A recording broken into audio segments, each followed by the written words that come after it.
Pasintabi po mga kapatid, pinutulan ng ari ang isang lalaki sa Baguio City. Ganti raw yan ang kanyang misis ng ibang pangalan ang banggitin nito sa gitna ng kanilang pagtatalik. Attorney, anong pwede maging kaso sa ganitong sitwasyon? Marahil maaari ikagulat ng ilan sa inyo, pero meron tayong eksaktong kaso na patungkol dito na makikita sa Revised Penal Code. Sa ilalim ng Article 262, ang kasong maaaring isampa ay mutilation.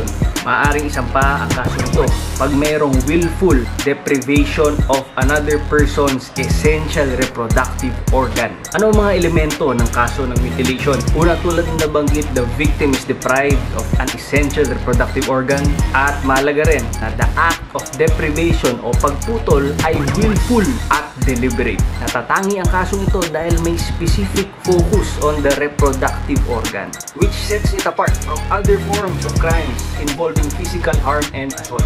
Sa kasong ito, kung mapatunayan na si Mrs. ay nagkasala, maaari siyang makulong mula 12 hanggang 20 taon.